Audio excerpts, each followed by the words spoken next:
요즘 아이들이 달콤한 탕후루를 먹고 매콤한 마라탕을 즐기는 모습이 많이 보이는데요. 부모님들이 많이 궁금해합니다. 과연 이 음식들이 아이들에게 안전한지, 안전하지 않다면 얼마나 해로운지, 그리고 아이들의 건강에는 어떤 영향을 미치는지 이 시간에 함께 알아봅시다. 안녕하세요. 변한윤의 변견입니다. 탕후루 아시죠?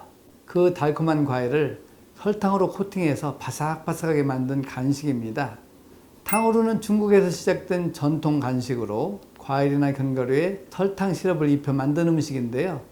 바삭한 식감과 달콤한 맛으로 많은 사람들에게 사랑을 받고 있죠.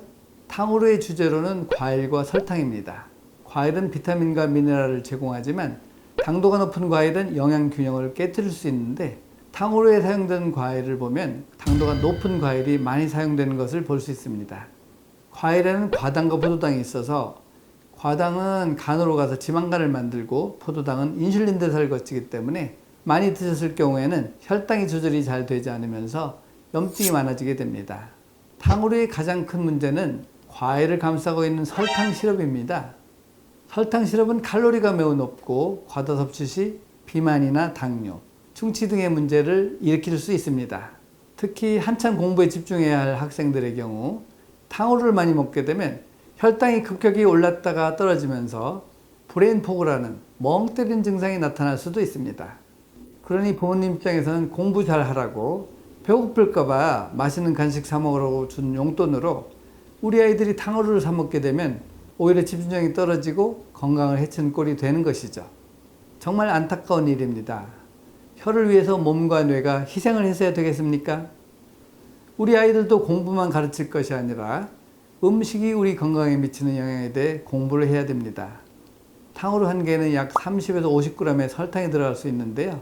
이는 어린이의 하루 설탕 섭취 권장량을 초과하는 양입니다. 설탕을 과도하게 섭취하면 영양 불균형이 발생할 수 있고, 이는 성장 발달에 부정적인 영향을 미칠 수 있어 세계보건기구는 2세 이하의 아이들은 설탕을 아예 섭취하지 않는 것이 좋다고 권장하고 있습니다. 탕후루의 당류 함량이 사이다나 마카롱과 같은 다른 단 음식에 비하면 그렇게 높은 것은 아닙니다. 하지만 아동, 청소년 시기에 입맛이 결정되기에 탕후루 같은 단 음식을 자주 먹게 되면 성인이 되어서도 단맛에 길들여질 수 있어서 조심해야 합니다. 어릴 때부터 단 음식을 자주 먹었던 아이들이 성인이 되면 당뇨병이나 만성질환에 더 시달릴 수 있습니다. 그러니 24개월 이상의 어린이라면 하루 설탕 섭취량을 체중 1kg당 1g 이하로 제한하는 것이 좋습니다. 그럼 탕후루를 아이들에게 먹이지 말아야 될까요? 탕후루는 가끔 한번 즐기는 것은 큰 문제가 되지 않겠지만 자주 먹이는 것은 피해야 합니다.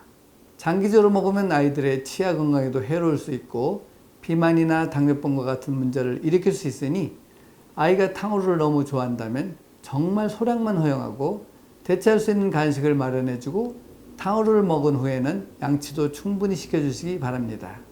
다음은 마라탕에 대해 이야기해 보겠습니다. 마라탕은 중국의 대표적인 매운 음식 중 하나로 여러 가지 재료를 매운 국물에 끓여서 먹는 요리입니다. 마라는 마비와 중독성을 뜻하는 마와 맵다라는 뜻으로 라의 합성어로 혀가 마비될 정도로 매운 음식이라는 것이죠. 마라탕에는 고추, 화자오, 두반장 등의 향신료가 들어가는데 모두 매운맛을 냅니다.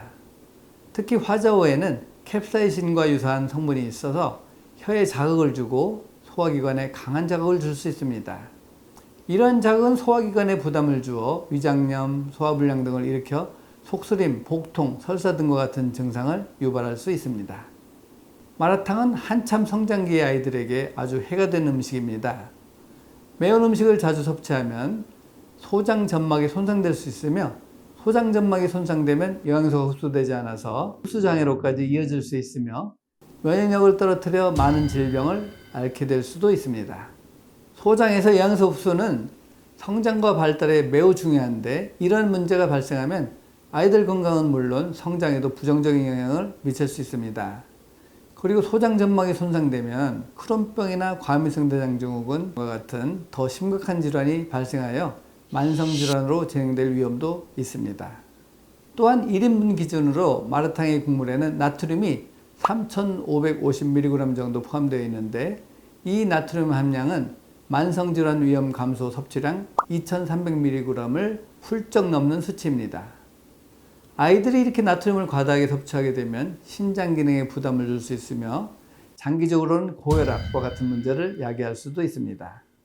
아이들의 미각은요, 어른에 비해 민감하기 때문에 매운 음식을 먹었을 때 그 자극이 훨씬 강하게 느껴질 수 있습니다. 이는 점점 더 강한 자극을 찾게 만드는 악순환을 초래할 수 있습니다.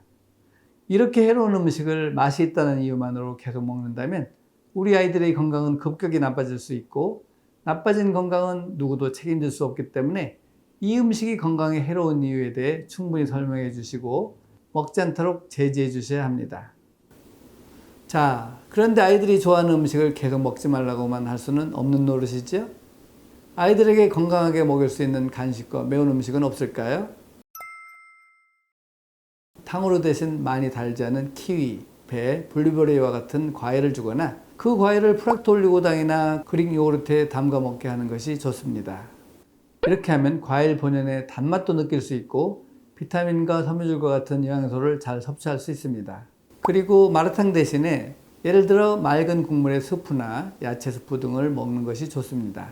아이들이 매운 음식을 너무 먹고 싶어 한다면 가래떡과 밀가루가 들어가지 않은 고추장으로 만든 떡볶이나 닭볶음탕 등을 만들어 주시는 것이 좋습니다.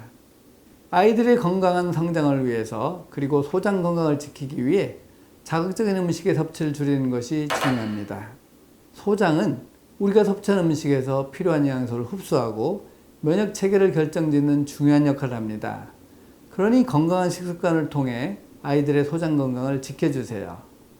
먹는 것이 곧 약이다라는 말이 있는 것처럼 내가 먹은 음식이 곧 내가 되는 것입니다. 지금 아이들이 비염, 아토피, 생리통에 시달리고 있거나 감기에 잘 걸린다면 선천적으로 소장 건강이 좋지 않아서입니다.